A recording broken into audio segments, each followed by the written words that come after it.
Guys, very good evening to all of you. BYJU'S Exam Prep is once again coming to you with the last lap series for XAT. I think this is already started, but today is the last lap series for the decision making section. And right. So what I'm going to do here in this section is going to introduce the topic to you. And once the topic has been introduced, I'm going to give you the basic do's and don'ts. What are the things that you need to keep in mind? What is the section all about? What are they testing here? Give you the lowdowns of this particular session. And then I have some practice questions so that you understand the way you need to think as far as this decision making is concerned. Now guys, please keep in mind, this is one very, very unique area that does not exist in any other exam. I think SNAP has one question or so coming in. I've written SNAP on the 10th of December. I think there's one decision making question. But here, it's a complete section, right? And there is a minimum cutoff you need. And trust me when I say this, my friends, if you have gone through the last 1 or 2 years of XAT papers, you will realize that it is not easy, right? This is one section where there is no calculation, no puzzle solving or that kind of a logic involved, but it's purely about your day-to-day life activities or day-to-day life choices, different scenarios present to you, and you will realize that it is not an easy task. So let's go ahead and take a dive into this section and see what actually happens here and what kind of questions we can expect. Okay, so let's start by understanding the section. As I said, it's an entire section in itself. There are total 21 questions. This has been the norm for the last 3-4 years for XAT. They have not changed it. I think they were experimenting a little bit, and finally they have, over the last 4 years or 5 years, they have stabilized. So it has always been 21 questions in the decision making section. It has not changed, and typically it is always 7 sets of 3 questions each. So 7 threes are 21. That's how the questions come in. Okay. Now, one advantage you already know is it has no sectional time limit, which means the 21 questions can be done very, very quickly because there are no calculations involved. You read the question, you pick whatever you feel is the right answer, mark it and get out. So typically the time taken for this section could be somewhere around 30 to 35 minutes. So out of 2 hours 45 minutes, and you're talking about 75 questions, you are saying 21 questions, almost 1/3 of the paper is over in 30 to 35 minutes. That gives you a ton of time for your English and quant. Even if you are slow in English, you can finish English in about an hour. If you are fast, you will finish it in about 45-50 minutes too. But even if you are slow, you will take 1 hour, not more than that. So you will be left with a lot of time, almost 1 hour 15 minutes or 1 hour 10 minutes for your quant 28 questions. That's huge, given that you are already used to, many of you at least, are already used to solving 22 questions in 40 minutes. If not solving, at least going through 22 questions in 40 minutes for CAT. So here we are talking about 70 minutes time left for you for about 28 questions of quant in XAT. So that way, this plays a very important role in boosting, in helping you spend more time in your other strength areas, therefore boosting your score. Okay, and the point that is to be noted, which is an important point, is it has sectional cutoffs. So the decision making, you need to get a minimum cutoff for both BM and HR, and this is one area where the HR cutoff is actually more than the BM cutoff. Okay, usually, for example, if you look at quant, if the BM cutoff is 9 or 10 marks, then the HR cutoff will be 7.5 or 8 marks. It's always lesser. Similarly, if you look at decision making, English could be same more or less, probably half a mark here and there will be a change. But decision making, there will be 1.5 mark or so. That is a decent amount of change or difference between the HR requirement. So if you're looking at the HRM program, last year, if I remember, the cutoff was 4.5 to 5 marks here for BM and slightly higher, so probably around 6 marks for your HRM. If you go back last 2 years, in fact, this is how it was. The decision making cutoffs will not be very high because the paper is going to be tricky. So your target to have a safe attempts would probably be around 10 or 12. Don't force yourself to attempt things which you are unsure of. because this is one section where you unnecessarily force yourself. The chances of you making erroneous decisions is very, very high. Okay, so whatever you feel are correct, you are sure of the answers, mark them wherever you feel. And I'm going to talk about what type of questions you should ideally attempt and what type of questions you should refrain from answering. Because there are certain type of questions where the error rate is very high, irrespective of what what background you are from. So we're going to talk about that in a while. Okay. In the meantime, I also got few chats from students. Let me take it up very quickly. There is a solution given, asked us to arrange in ascending and descending order. Very confusing. Please take an example and explain. Of course, I will do that, Sankirtana. Very challenging section and very scoring section. Jaydev, challenging, I'll agree. Scoring, I will not agree. Trust me, the 99 percentile will be something around 9-10 marks. The 99 percentile, 99.7 percentile in decision making will be 10 marks out of 21 marks. It is not a scoring section. So those of you who are saying that, oh, this is a section where there is no calculation, I'm going to get 15 marks and all, you are dreaming, come back to reality. Okay, yes, if you get 12, 13 marks in decision making, you are a genius, at least in emotional thinking. Okay, in emotional quotient. That much I can say, because I have yet to come across students who are at that level of 15, 16 marks. I don't even think the highest mark will be that high. But anyway, let's get back. Gaurav says, NMAT I got 2 to 3 questions on decision making. Yes, Gaurav, NMAT again asks 1 or 2 questions, but again, is it a decision making? I don't think you can call it decision making. It's more about course of action. That's a different thing. It's more towards verbal logic. It is towards verbal logic.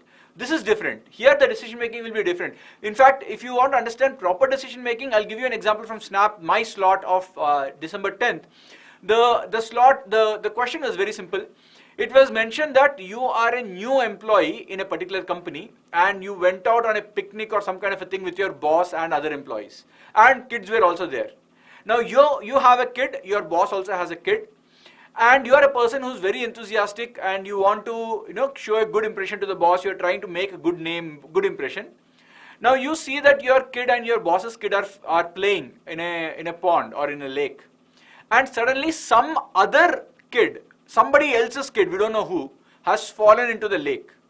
The information given is, your kid does not know how to swim, you don't know how to swim. You saw that the kid has fallen, nobody else has seen. And of course, the third person who has seen is the boss's kid. What will you do in this situation? You will ask your boss's kid to jump and save that person, because you know your boss's kid is very good as a swimmer. He is very athletic. He can swim well. You will ask your kid to swim, but your kid does not know how to swim. You will jump yourself, or you will go in search of somebody. So like this, there are 5 options or 4 options given. You have to pick the right option. So such question is called as a decision making. This is not verbal logic. This is decision making. Okay. Arthur Morgan says, yes, Arthur, that's exactly the question I just discussed. If you are spending and getting 11 to 15 correct, then you are a very good student. Trust me when I say this. Arthur, again, are you doing it in mocks of some institutes, or are you looking at actual XAT questions? So base your expectation on the last 1 or 2 years of actual XAT papers. They are the proper standard. You can expect a similar standard in decision making coming this year. Okay. Okay. Drowning person. Yes, Arthur. That's exactly the question. That's the best swimmer should do it. That was the correct answer. Okay. Arthur, Morgan, mocks, I would say, if you are writing a mock and getting a decision making score of 10 to 12, bring it down by 4-5 marks. In your actual XAT, you will get 4 to 5 marks less. Guys, I can tell this with certainty. Any institute, your quant and English may match with your actual XAT. But it's very difficult to match or to give the kind of questions that XAT professors give, because it is the way they think and their answers. So the way a person thinks will be different, and the person who's sitting and making, see, maths, whether you think or I think, the answer will be the same. Decision making is not like that. That is the reason why I am saying mocks, whatever score you are getting, cut it down by 3 to 4 marks in your actual paper. So if you're getting 11 to 12 marks, expect 8 marks or 9 marks in your actual exam. If you're getting 15, expect around 10 marks in your actual exam. 15 is pretty good, by the way. Okay? Yeah, Abhishek, that was the correct answer. Anyway, let's move on. Now, the advantages of this section is, as I already told you, it does not involve too much of calculation, so it takes less amount of time.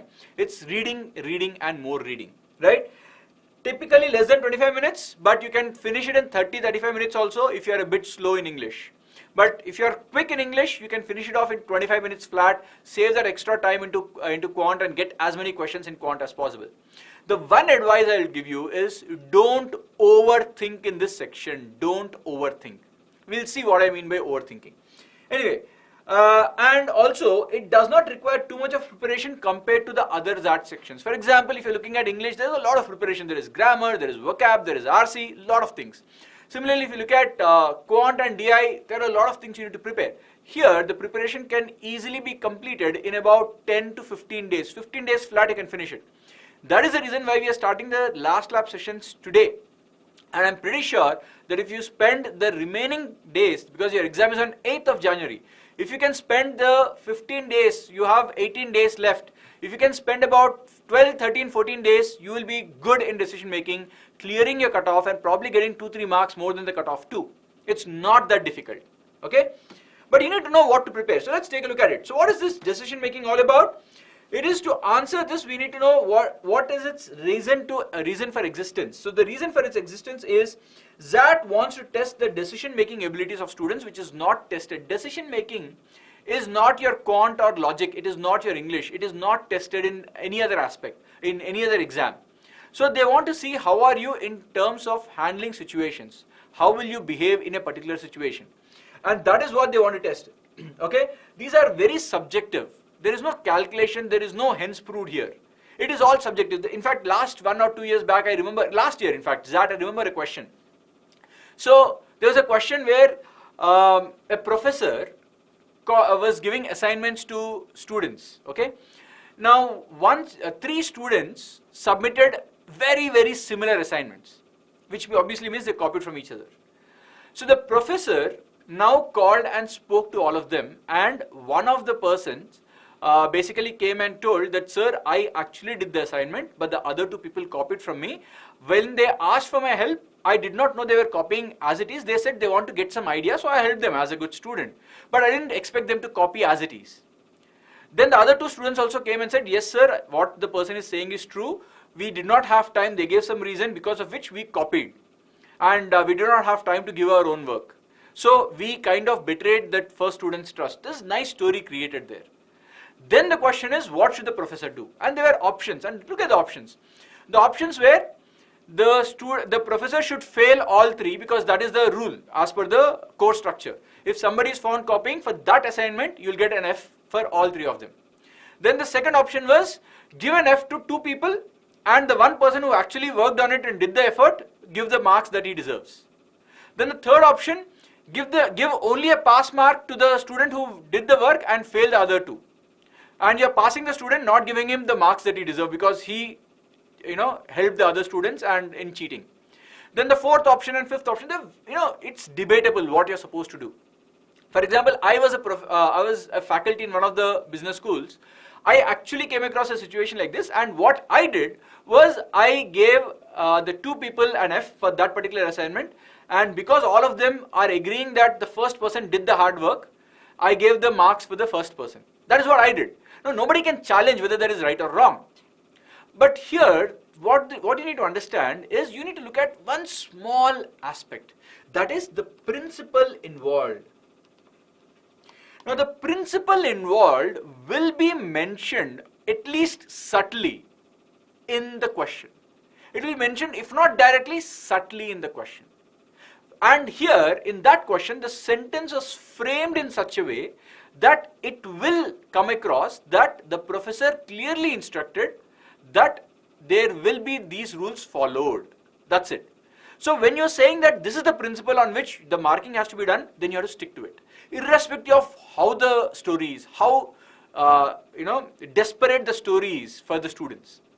So this is how they create the questions. It's not easy to decide what is the correct option because sometimes it looks like all 5 options are correct. Okay, so you're going to see what will happen in these kind of questions going forward.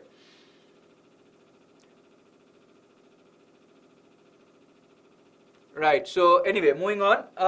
Then and the other thing also is, if there is no such principle involved, then of course a point of ethics come, and this is where it becomes dicey. We are talking about ethics and there is no principle involved. Then what will you do? Because in my case, when it actually happened in my life, my principle was, if somebody did the hard work, they should be rewarded. Somebody has the honesty to come and accept their mistakes, yes, they should get punished, but not punished to the extent. That's what our justice system works too. I mean, you will get a punishment. It's not that you'll go scot-free. But when you accept it, your punishment will be reduced to a certain extent. Right? So that is the principle with which I worked. The question was framed in a different way. So you can't say one person is wrong, one person is right. It's basically how it is mentioned. But if there is no such thing, then that is where it becomes very, very uncertain. What are you supposed to do in a situation where such subtlety is also not there? When such a thing is not even mentioned, that is where the problem comes in, and that is where you need to use your best case judgment. Okay? And this is also sometimes based on your business decisions. Business decisions are actually a bit more analytical in nature. It's easier to consider business decisions. Better, it's, ethics is where people falter because it is subjective. Whereas when it comes to business decisions, usually if you apply the correct logic, you will get an answer which is more or less correct. Okay? And of course, sometimes, very rare, nowadays it's not happening, but 3 years back, 4 years back in XAT it used to happen. Some questions based on data, where you have to do some little bit of number crunching. But in the last 2 years, I have clearly noticed that number crunching kind of questions are not there anymore. Okay, the number crunching questions are not there anymore. So that's what basically happens in this decision making. Okay, they want to see how mature the students are. That's effectively what they're looking at. Okay. Nandan, you can expect the Kanpur call, 88.86. Okay. Gaurav, the correct answer to that question was fair all three, because there it is mentioned that the professors stick to the rules or something like that. Anyway, moving on. Now, classification of decision-making questions. I'm going to give you the type of questions, what are the types of decision-making questions that can come to you. There are 3 types of questions that I'm going to, talk about. First type is non-calculation based questions. In this, these are the varieties. So, non-calculation based questions could be ethical conundrums, questions on ethics. The scenario will start asking you to question your own ethics and see what is the best course of action. Social and professional scenarios, you're talking about, again, office scenario, real life scenario, where you are put in that position where you have to talk about or think about, is this morally correct, ethically correct? So that's those kind of scenarios. And of course, business issues, again, maybe ethics, may not be ethics, but it is not a calculation based. They're talking about competitors, what is the best scenario possible for you, what is the course of action for you, those kind of questions. Then the next kind of questions are calculation based questions. These are almost dead nowadays. But again, please remember, it's a trend. Trend can always change. So that's the reason why I'm putting it, I'm talking about it. It may happen, you might come across one, you may come across, but very unlikely. But don't be surprised if you come across. So I'll explain to you what is the meaning of calculation based questions. So a decision that should be taken based on some answer you will get based on some simple calculation. That's how it is. For example, I can talk a simple question of, okay, I have, Srinivas has some amount of rupees with him. He has 2 business ideas. One business idea does this, one business idea does this. They'll give you different costs, different revenues, how many people come and buy, all that information they'll give, and they'll say, if I want to maximize my profit, which one should I look at? Now they will introduce certain things. I can't work on weekends. If I work on weekends, what will happen? Which business? If I don't work on weekends, which business is better? All these kind of things they'll give. It's kind of a DI, right? But at the end of the day, you're supposed to arrive at the decision. That used to happen. In last 2 years, it did not happen. Last 2 years, all questions were pure non-calculation, just thinking-based questions. Okay, so I don't expect this year also to change, because I'm assuming that the XAT paper has stabilized. They have experimented a lot. They have realized what is working, what is not working, what is good for them to give to the students. And I am expecting the same thing to happen this year too. Okay, and the last type of questions are questions where a lot of numbers will be thrown. It feels as if you have to calculate something, but actually no. So these are the kind of questions which are camouflage as calculation based. It looks scary. For those of you who are afraid of numbers, you will say, oh, this is a calculation based question, let me leave it. But actually there is hardly anything there to calculate.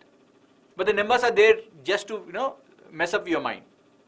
So these are the type of questions. So you have a lot of data, percentages, etc., to look at, but it's only comparison you have to do. There's no calculation there. Just comparison of simple percentages, and you'll get your answer from there. So these are the broad 3 types of decision-making questions that you can come across. Okay. Now these are the nature of questions. The next is type of questions. What is the type of questions? So when I say type of questions, let's understand what I mean. One type of a question is normal MCQ, where there will be 5 options and only one option is correct, one scenario option is correct. So basically what I mean, see, all questions will have 5 options. There's no question which will have less than 5 options. But what I mean here is the 5 options where each option will be a scenario, or each option will be a way forward. So he should do this, he should do this, he should do this, like this. There will be 5 options. Pick the right course of action. That's the type of question which are normal. Then this is another interesting thing and the difficult part. Here again you will get 5 statements, or sometimes 4 to 5 statements. So let's say statement A, statement B, statement C, statement D. The question says, what is the least favorable to the most favorable order of behavior? So if you feel that the best course of action is C, then it is B, then D, then A. This is descending order. They will mention what is the ascending order and the descending order depending upon what they ask. So you will have to pick so options will be like this. A, option 1, option 2 will be A, B, D, C, option 3 will be, and so on and so forth. So based on what they ask, from the most reasonable and the perfect answer, most likely solution to the worst case solution, worst solution possible, what is the order? And you'll have to arrange them into the correct order. And there is a variation in this. There's one more variation. They will sometimes give you 4 to 5 statements, and they'll say which of these statements combination can solve the problem. So sometimes the statements given might be only half solutions. So you'll have to say then, okay, then you'll say A and B is enough to solve. So let's say this is option number 1. Option number 2 will be A, C and D are required to solve the case or solve the problem. If you look at third one, to give the solution or to solve this particular question, you have to follow what is happening in B. The person should do the condition mentioned in B, C and D. So like this. So sometimes only 2, sometimes 3, sometimes you'll say all 5 should be taken into account, and then then you should decide. So things like this. So these are the kind of questions that come. This is the type of questions. Okay. And these type of questions can come in any of these 3 types, 3 natures. Okay. In any of these 3, this is nature of question. In this nature, you can have these variety or these types of questions. Is that clear? This is how the decision making comes to you. Clear, guys? Right. So now I'm going to take you through scenario based decision questions. So before that, guys, please give me a like on this video if you're enjoying watching this, so that I'll be, we will know whether these sessions are helping you guys, and if you are giving me good enough of likes, we'll be, coming up with more and more sessions for you of these types. Anyway, so few thumb rules on scenario based decision making things. If ethics are involved, never ever deviate from the socially considered ethical view. For example, if you are caught crossing, if you are caught crossing a signal, nobody was there. It was morning 6 o'clock, you are late for some work, you are crossing a red signal, and signals are there for what purpose? To avoid accidents. But there is absolutely nobody, you checked all 4 sides and the signal got stuck there, and you thought it is stuck, and you're crossing there, and then you got caught by a policeman. What are you going to do? Will you give a bribe, a small bribe? Will you give an excuse? Will you pay a fine? Or if the person says you have to hand over the license and the vehicle, you don't have anything else to do, you have to reach the place on time. Let's say you're going for an interview. The policeman insists that either you give him a bribe or you leave the vehicle there, and it's a deserted place, you have no vehicle to go from there. What will you do in such a case? Whatever the scenario, however harsh the scenario, you will stick to the ethical way. The moment you go towards bribe, the answer is dead for you. So keep simple rules in mind for these kind of cases. Okay. Next, do not go for extreme scenarios. Okay. So there are certain cases where you'll come across extreme scenarios like in RC. Interpretation, when you say every time, always, those kind of words are very, dangerous words. I will always do this. So be careful about those kind of words as a part of your option. If there are words like that, be careful about those options. Do not go for options that are legally troublesome. Again, the case of a bribe is legally troublesome. It is illegal. You're not supposed to give a bribe. So again, you should not take that option. Eliminate options that do not directly affect the root cause of the problem. So there will be certain scenarios that will be given to you, or certain options which will be given to you, which directly does not address the actual problem there, which also means you should first understand exactly what is the problem. And look at, okay, is this addressing the problem, or is it looking at something else which is surrounding the problem? And if something is not addressing the problem directly, just discard it. Okay? As I mentioned, this needs you to first identify the problem. And typically leave the question that asks you to arrange statements in ascending or descending order to the last. I do not recommend this to be done in the exam. If there is an arrangement of 4 statements or 5 statements in the ascending or descending order, at least I follow this thumb rule. I will read it. If the options are very close, I will leave it. I will not even think twice, because my history of my attempts, I know for sure that 80% I'll get it wrong. Only 20% chance is there that I'll get it right. If I know that history, that is for myself. Again, you have to write your mocks, you have to write your last few years papers, understand whether you're good at it, this type of a question or not. So the preparation for this is not different from any of your quant or your LR or your English. You should know what type of questions you're good at, you should know what type of questions you're weak at. And stick to your good type of questions. Questions like this, where you know you're going to end up making more errors or the accuracy is less, leave it to the last. If time permits, come back and do it. Don't do it so you'll save a little bit of time, because this is time consuming. Direct picking of one of the 5 options are easy. Easy meaning it will take less time, it will consume less time. But these questions will take up more amount of time, because you have to decide what is the correct order. And there are 5 options and 5 variations of order that you're talking about.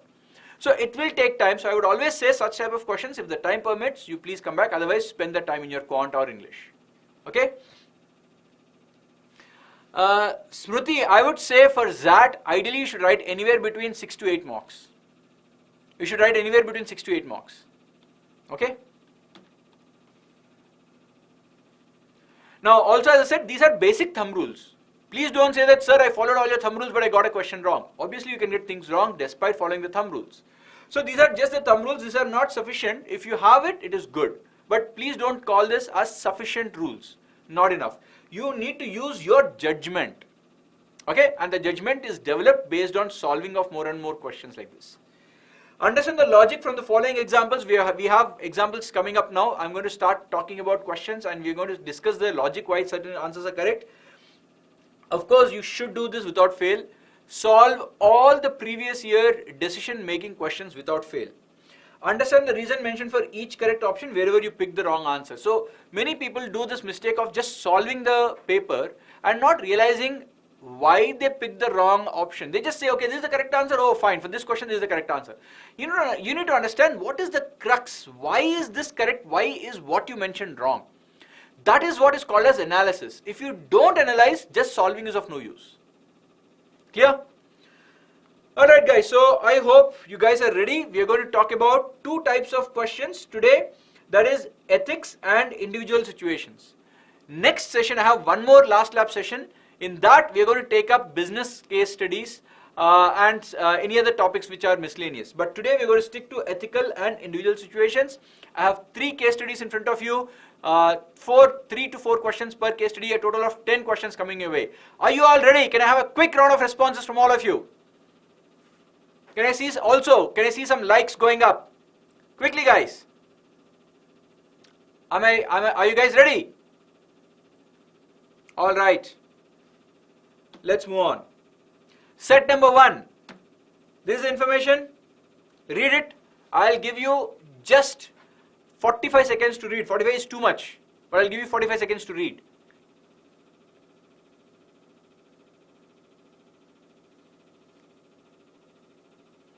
This is an actual XAT question.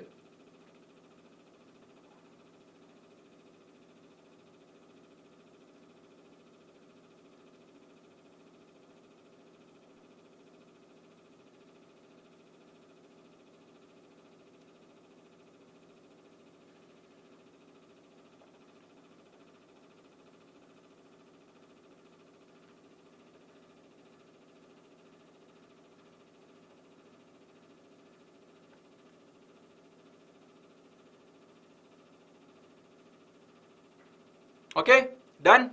Moving on. This is the first question. Look at it carefully and give me what is the correct answer.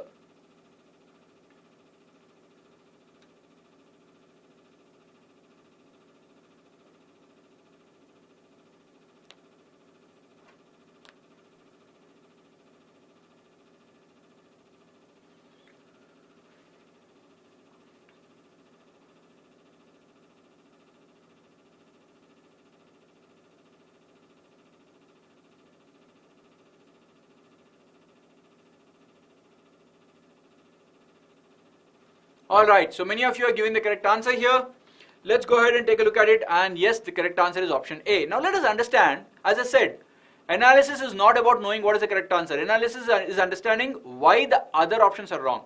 So firstly, what is the main point of this question? Look at the statements here. They agreed to they agreed to charge 100 for any of the three services. The most important part here is not 100 or 115. The point is you are coming to an agreement. So the logic in this, that the principle here, what is the principle here? The principle here is there are 3 or 4 of you coming together saying that for these three different types of services, we will all charge the same. We will charge the same things for these 3 different types of services. That is the principle. So your answer should be in line with the principle. So let us understand why each option is incorrect. He should open another shop on the same street and charge 150. This doesn't serve the purpose. The shop is new, but the owner is same. The verbal agreement, legally binding or not, doesn't matter, but a gentleman's agreement is ethics or morals. So you have agreed to honor something. In 1 shop, 2 shops, 10 shops, doesn't matter. You have given the word, you have to stick to it. So hence this is ruled out. Look at the second. He should charge 130 for those wanting to jump the queue. How is this different? You are changing, whatever is the reason, you are changing for the same service something extra. You are charging extra for the same service. Again, this is not in line with the principle. So, ruled out. Look at the fourth one. He would charge 115 for a service to a particular customer and then give the next one for free. While 115 for the first is good, the next one is free, average is 65 or 60, yeah, it's about 62.5. Sorry, 57.5. So, which basically means you are not sticking to the agreement. So, ruled out. And then you have, he should open his shop 2 hours before hours and close it 2 hours later. So here look at it. The question here, this could be done. But what is the question? Which of the following would enable him to charge more with minimal violation of agreement? You want to charge more, not earn more. This will help you earn more, agreed. But this will not help you charge more. So you have to be very, very specific about it. Had this been earn more, then I would say this is the perfect answer. Because there is no violation of agreement, you are putting more hard work, you will get more money. Right? But it is not charge. It is not earn, it is charge. If it is charge, then he is not correct. This answer therefore ends up being A. Because the principle is we are sticking to the word for 3 services. I am introducing a 4th service. There is no agreement on that. Therefore, I can charge there. That is the logic. Clear? Let's move on. Next question. Take a look at it. Give me an answer.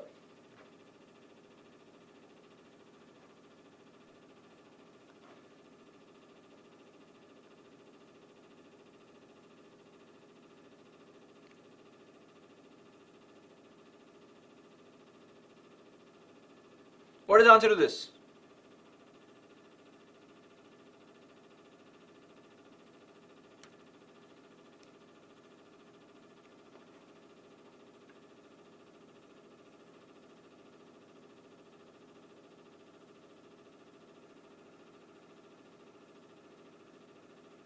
Alright, so this, now once you understand the crux of the principle that I explained, this will become easier. And the correct answer here is option E. Why? So let's take a look at it. He should charge differential rates for loyal customers. Obviously ruled out, because the moment you say differential, you are violating the agreement. He should charge his loyal customers less. Obviously ruled out. Whether they are loyal customers or not, your agreement saying that everybody will charge the same. Ruled out. You should make every third visit free. Again, averaging it out, you are giving at a cheaper rate. Ruled out. He should charge everyone the price agreed upon. Could be possible. It may be possible. But if he does not want, so he is concerned. So if he is concerned about retaining them, something should be done. You can't say I'll continue with the same thing. So if you allow the loyal customers to jump the queue, you are not charging them extra, less, nothing. You are just saying that, look, you are my loyal customer. Even if there are 3 people waiting, I will give you the service first. Then this does not violate any agreement. You are charging the same, just the time is being saved for the person. Hence, this is the best way to mitigate this situation. Okay, let's look at the next set. So 2 questions in this set. Read the next set. So I'll give you 30 seconds only. It's a small piece of information. Remember the information clearly. 30 seconds I'm going to give you.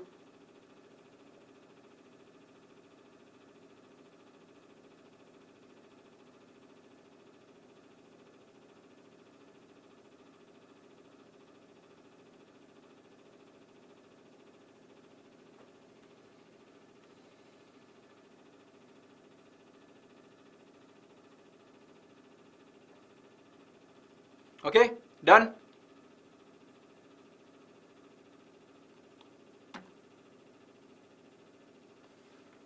Okay, now look at this carefully. These are the 4 points or the 4 ways.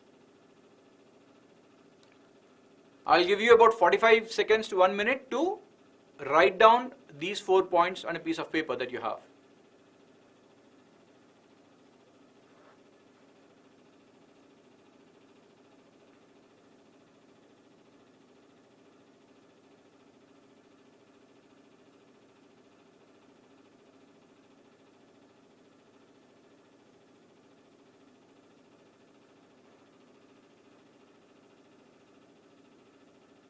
Wait, this is not the question. Why are you giving me 4? It's not the question. Wait, hold on. Question comes next. All right? Now, here's the question.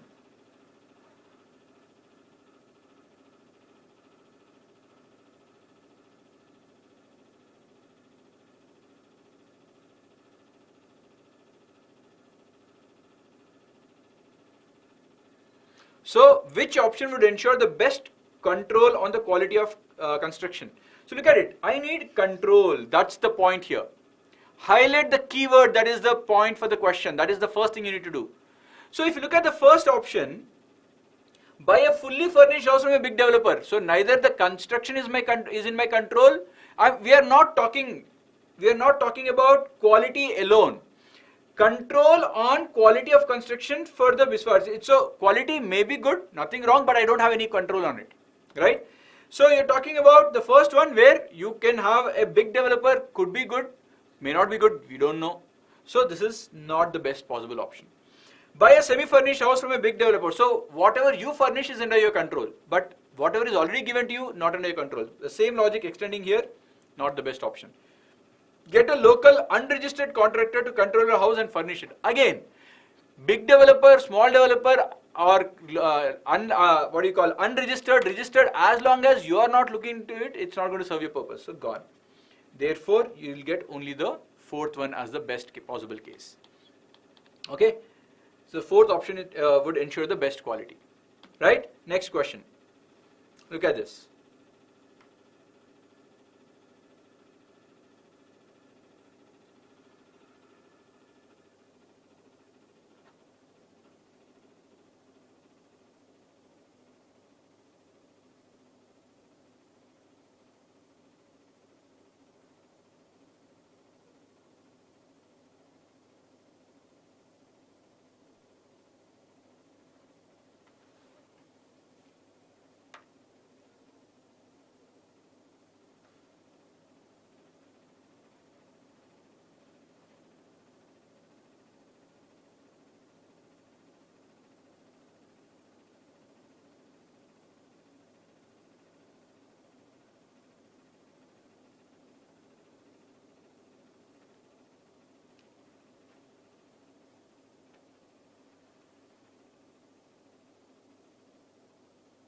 Okay, I'm getting few answers now.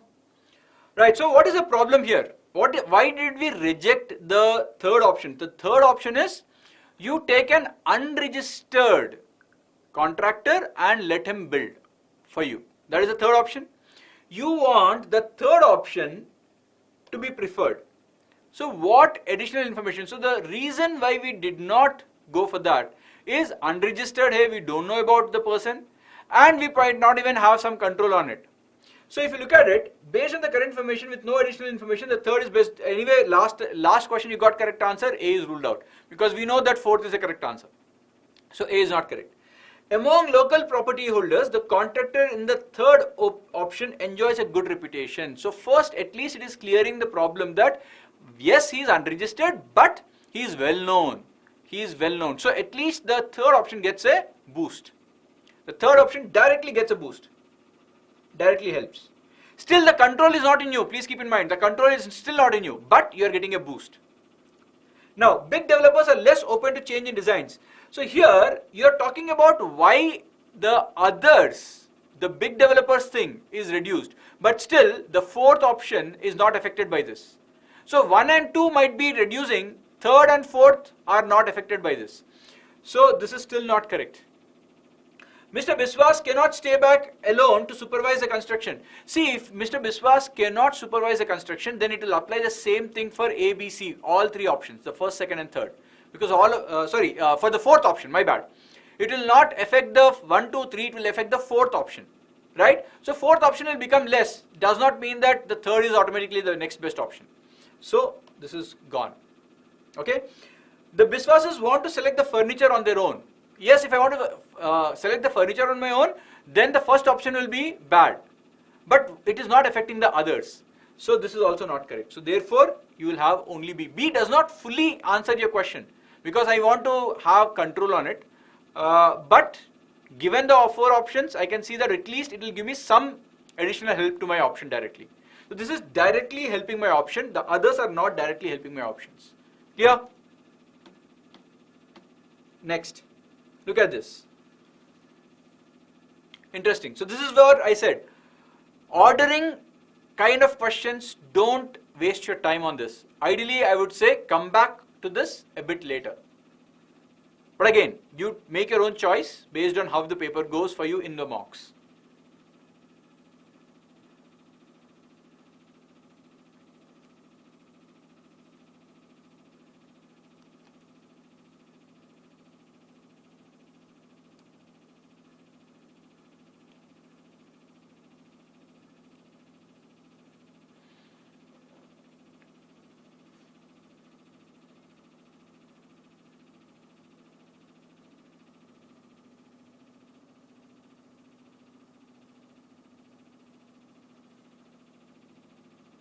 Alright, so let's go ahead and take a look at any answers.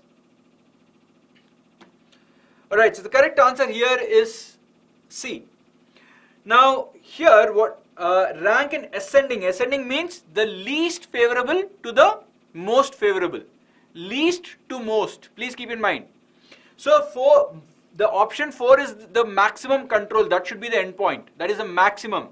So that itself will eliminate these three options. You will be left with A and C.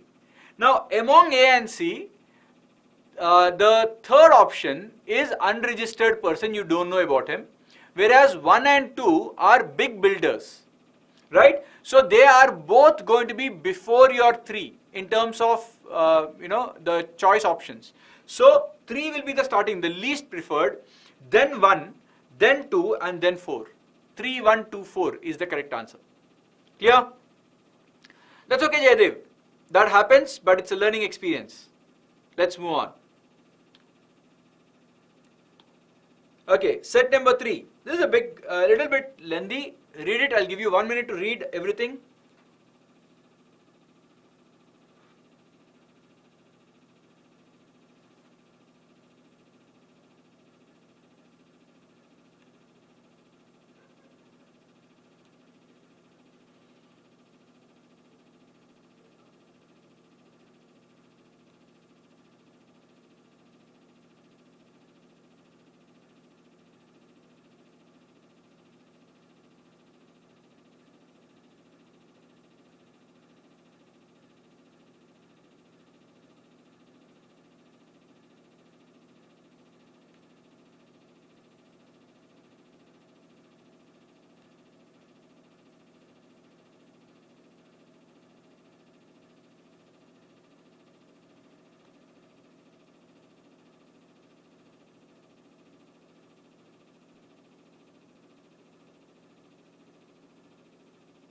Is this done?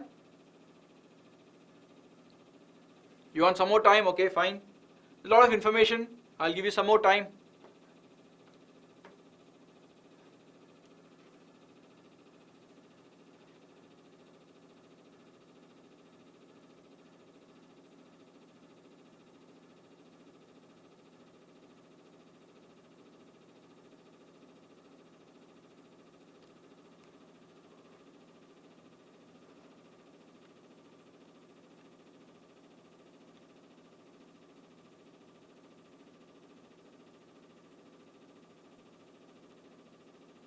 Okay, done? Okay, moving on.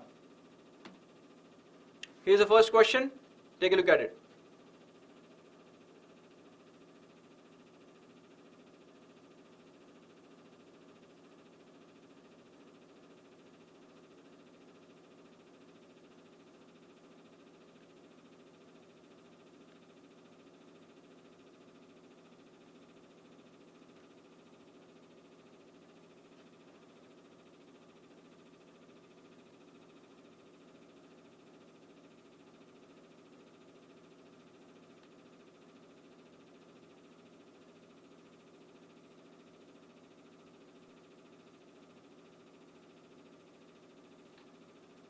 All right, so this seems to be easy.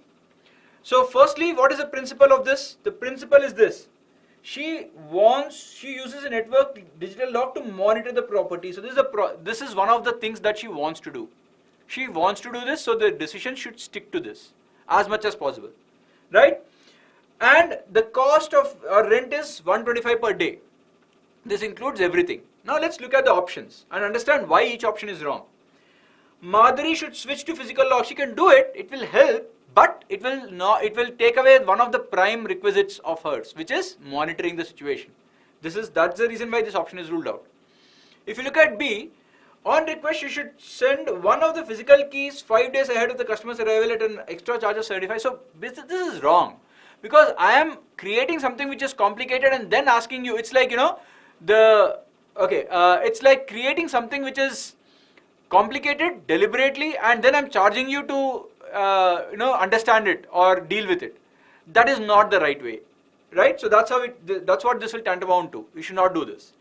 Then Madhuri should request a cleaner to explain the working of the digital access code to the customers for an extra charge. This and this are both, the principle on which it is rejected is the same. I am charging 125 includes all the services. Again, by creating something extra, I cannot say that pay me, creating something difficult. I should not say to go through this, you pay me extra. That is bad. That is ruled out. Madhuri should do nothing, as digital lock shall be the norm in the future. She in the future is fine, but from here till the future, she has to survive. She has to look at pleasing her customers. She has to make sure that the customers are taken care of. So if it is possible to do something like that, she should do something like that. So you can put it on hold and see what is the next option. Next option is Madhuri would create a video manual on how to use the digital code access and mail it to the customers. This is the best possible scenario, because you are helping the customers in a way which is not affecting her basic requirement and no extra charge. Therefore, E is the correct answer. Straightforward. Let's look at the next question. Okay, that question, I think everything is not in the same thing. Look at the question here. Options are next.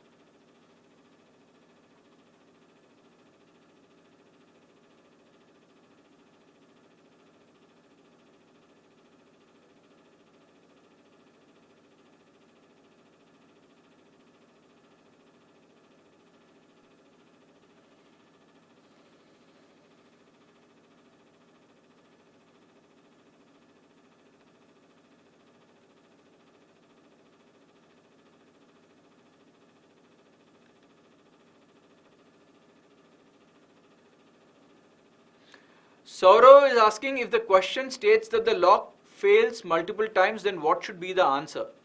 See, lock fails multiple times, you can still go for a different digital lock which is more reliable.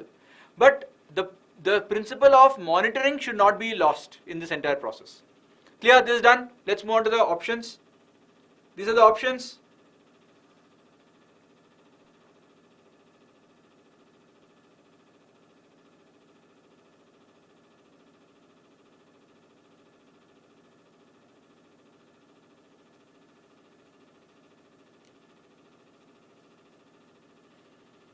This is a very tricky one. Let's see how many of you get the correct answer.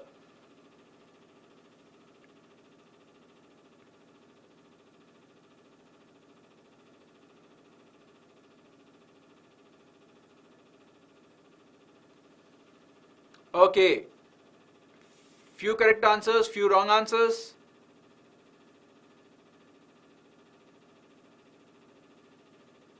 Let's take a look at and see what is happening and why is this wrong, why is this correct. Now again, will this satisfy your entire problem? No, it will not. But let's understand why is E still correct. Look at A.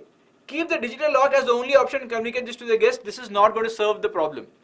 Okay, the problem is the people are finding it difficult, so you are leaving a physical key. When you're leaving a physical key, people are using it and they're forgetting to keep it back. So people are happy with the physical key, but they're forgetting. So this is not going to serve your problem. Be present during checkout. This is not possible because they can check out at different times. That is the reason why both of them are ruled out. The help, that is the cleaner, also cannot be present because there is a particular time that the cleaner is present. It's mentioned there.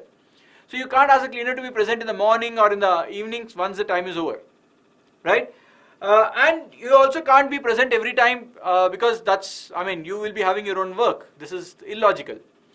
Then send polite reminders to the guest before the checkout date and on the checkout and on the day of checkout to leave the key behind. Fine, this will work. Nothing wrong with it. But what if, look at this, compare these two. Compare these two. Now here you are sending a reminder. Will it serve the problem of you spending $500 in making the new key if they forget? If they forget, anyway both of them will have the same repercussions, but at least in the second one you will get some money out of it. You will at least get some money out of it. So D and E are both good options, but E does one extra point. What is the extra point?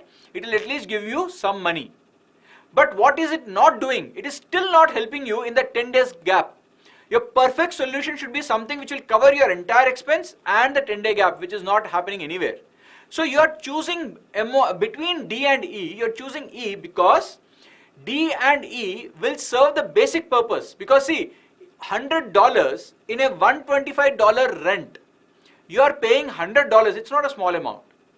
So that itself will act as a reminder that my security deposit is there.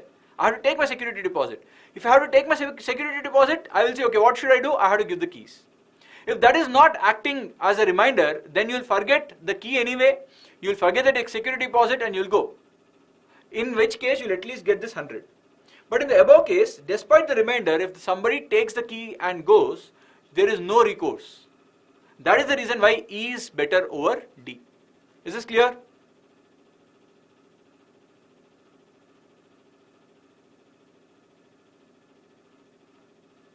Guru Prasad, I hope Smriti's answer clears why only 100 instead of 500. See, 500 security deposit. Security deposit is something which you can pay and get back in 3 days. Aditi, usually when you are going to a hostel and you are staying in a hostel for a year, not for 2-3 days, you pay a security deposit which you will get back. Okay, which it is an understandable norm. It usually doesn't happen in in hotels. But if you are taking an Airbnb, you will make an advance payment.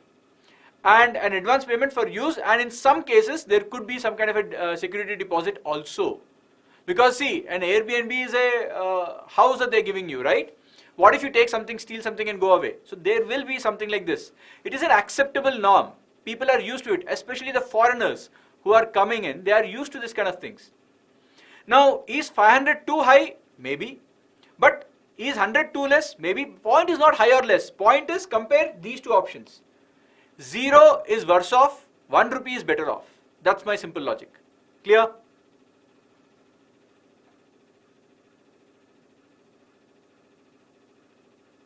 Okay, let's move on.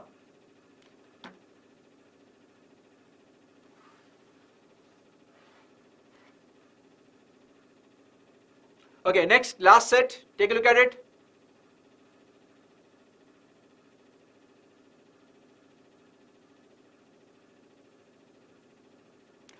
I doubt that the answer is D, but I'll verify that because I'm pretty certain the answer is E. I'll check it once again since you pointed it out. But yes, it did come in one of the previous years. I don't remember the year, by the way.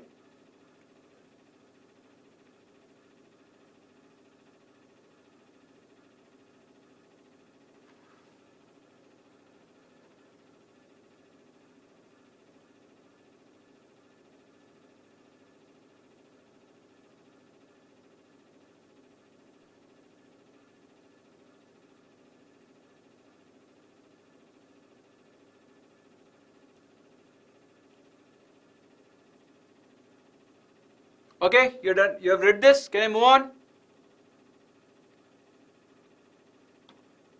Okay, look at this question. Oh, sorry. The question is here.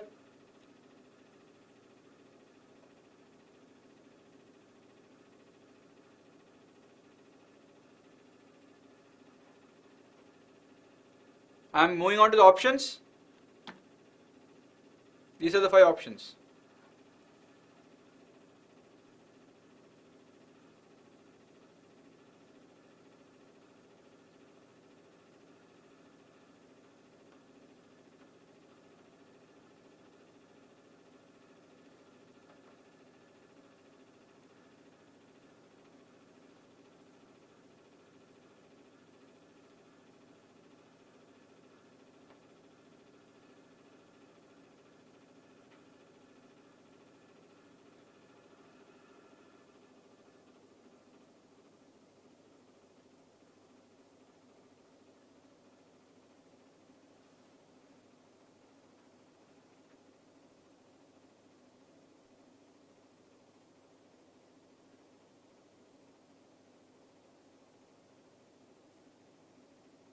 Okay, what is the answer?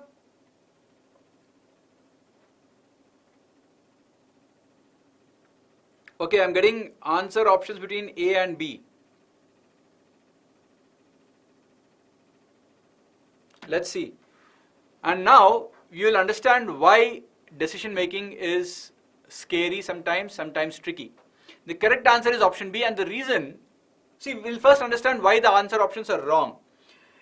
This usually termination will be done when wrong proving is done. There's nothing's been proved right or wrong. It is alleged. Please remember, alleged means there is an allegation only without proof as of now.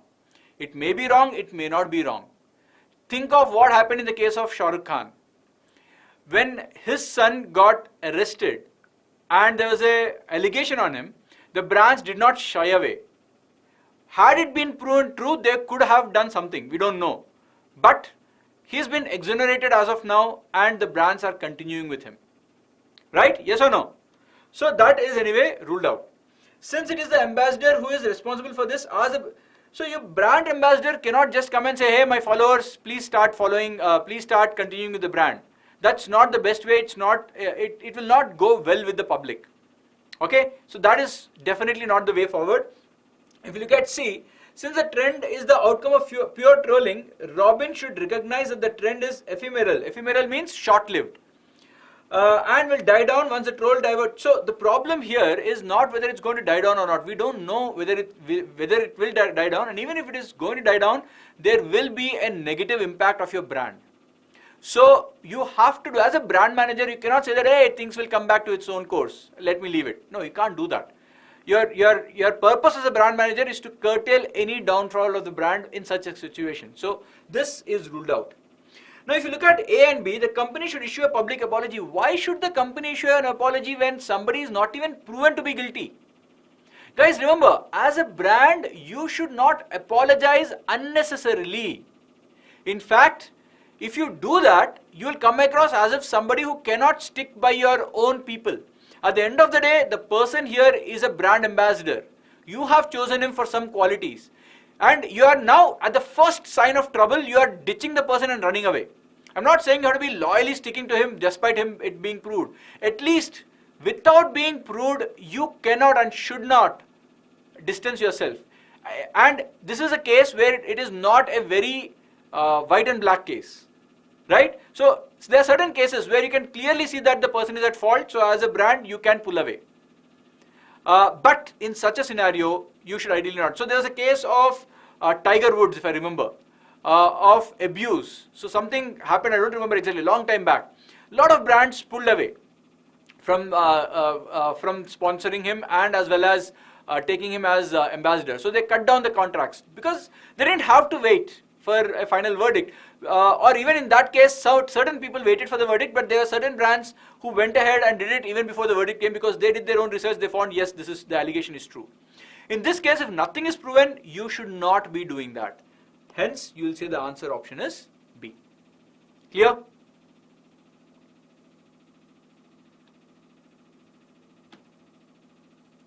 Yes, Johnny Depp is another, more recently Johnny Depp is another example. Anyway, let's move on. Read this question. The moment we start talking about Johnny Depp, I'm sure you guys will be getting into all kinds of discussion. Let's not do that right now. But let's talk about this.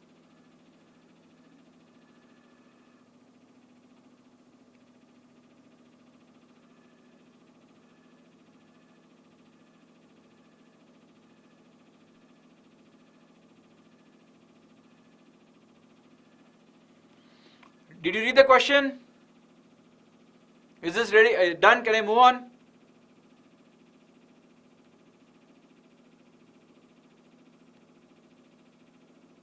All right.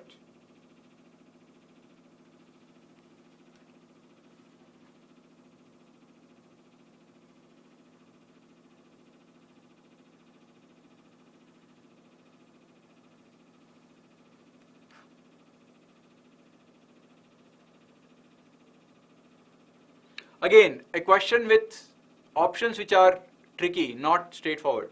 Options are small to read, but let's see how many of you get the correct answer.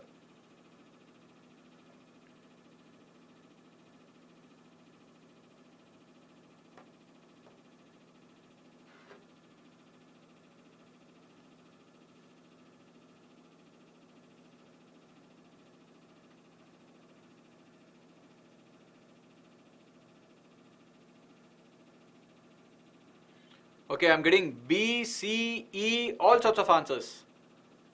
I'm getting again another E, seems like E, A. Cool, anybody for D? Nobody's going for D? Then the entire, all for, okay, we got a D also. There's no F. Sorry, there's no F, there's only E. Okay, we got A, B, C, D, E. So this is very confusing. Let's see what the correct answer is. The answer would be justice prevails. The message should be in context right now. So if you look at one, a parent is a parent, not an all-knowing almighty. Guys, it is, what you are trying to communicate here is, yes, what is the message? This is kind of agreeing that yes, mistakes have happened. Firstly, you are accepting that your son has done that. Unless nothing is proven, right? Nothing has been proven right now, and you're already accepting, yes, I don't know everything. So firstly, the negative point about option A is you are accepting things which are not even been proven. Second, by accepting it, you are saying that look, my values to my son are not perfect. Because while I understand you don't know everything, but if your value system is correct, your son might not be doing that. So therefore, this is double negative for you. One, you are accepting that yes, my son has done something bad. Two, I have raised him in such a way that these things have happened.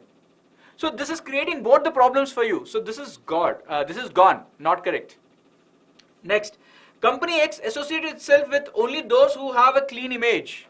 Once again, you are saying that the company will associate themselves with only those who have clean image. That is in the past. Right now, you are already associated. Now you have come up with a problem. Will it address the current situation?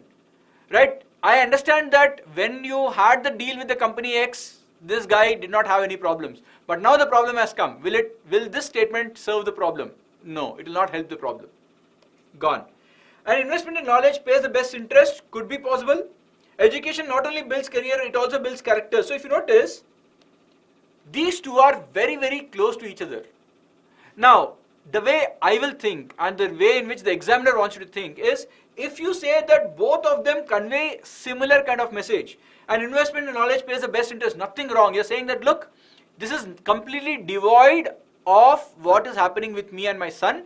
It's a generic advertisement that I'm saying, invest in your future, be serious about your studies. Similarly, this is also something which has got nothing to do with my son as a brand ambassador. I am saying education not only builds careers, it builds characters. Both of them are completely devoid of the problem statement. Okay, so if you say this is the answer, by the same logic I can say this also is the answer. So two answers cannot be there, that's one way of thinking. Or I can also say that both statements are not addressing the situation. Hence, take it out. Now the last one, justice prevails. You're basically saying that Satyameva Jayate. The truth will come out. In a subtle way, you're saying that, look, my son is not guilty. Let the truth come out. I am certain the justice will take course. I am strong enough, my son is strong enough to go through the justice system. We will come out victorious. That is a statement you're saying here, which basically says in a subtle way that, look, we are not at fault. Let the truth prevail. We are having no problem with the justice taking its own course. We will completely, help or do. We will completely cooperate with the entire system. When you say that, you are basically saying that I have nothing to hide. That is the reason why this is the best option. Is this clear? Guys, last question. Before I go on to the last question, I want likes coming up for this session. Guys, please give me a like. Let me move on to the next question. I'll give you 15 seconds. Give me a like. I need to see at least about, I don't know how many. Okay, I need a 10% increase at least. Guys, get ready. 15 seconds, 10% increase in the likes, and then I'll move on.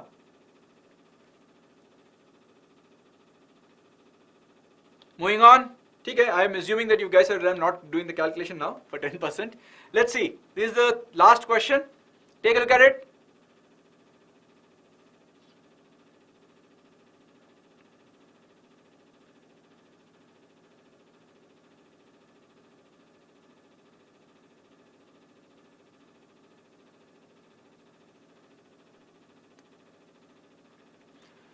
Done with the question?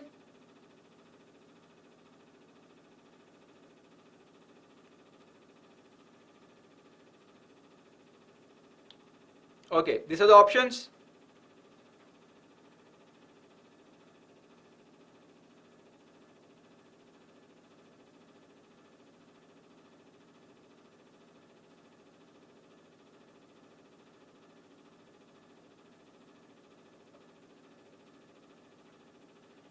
What is the correct answer? This is relatively easy, I believe. Most of you should be getting the correct answer.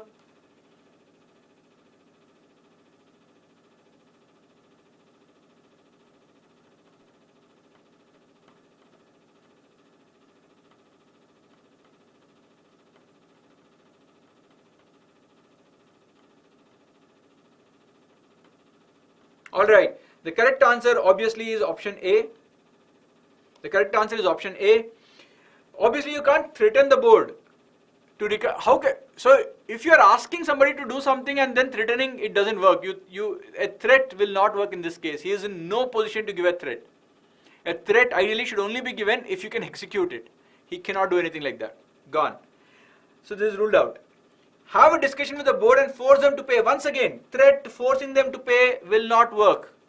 You can't force them to pay you money for the time lost because it is their decision. According to the terms of the contract, if there is a way in which they can if they can terminate the contract, it can be done. You can't, for terminating a contract, you cannot, sue them, or which also means this is also gone. You cannot take them to the court unless it is for wrongful termination. Wrongful termination. So if they terminated the contract and then it is proven that the son is not guilty, then something else can be done. But right now you can't. Inform the public on social media channels, you can do that, but how does it work? You are unnecessarily spending even more time on things on social media. There could be a backlash for you saying that, okay, listen, the company has rescinded, which means the company knows something that we don't. So the company also believes that the person's son is wrong. So it might turn out negative to you. So social media should ideally be done when some injustice has been done to you. Is this an injustice? Probably not. We don't know because the result is not yet out. So that is the reason why I will say rule this out, and of course he's a cricketer, he should focus on his cricketing skills. Simple as that. Right? That brings us to the end of the session. Saurav Agarwal is asking, contract was not over, does this not make it unethical? Guys, whenever a contract is made, there will always be a clause for termination of a contract. I've given so many contracts for so many faculty members, so many team members, so many other marketing people. Every contract, it is not that if I give a contract for a year, it is going to be there for 1 year with no come what may. No, it doesn't work. A contract is with a certain set of rules, and given a certain set of rules, there will be a clause on how and what terms, what procedure should be followed if either of the parties wants to terminate the contract.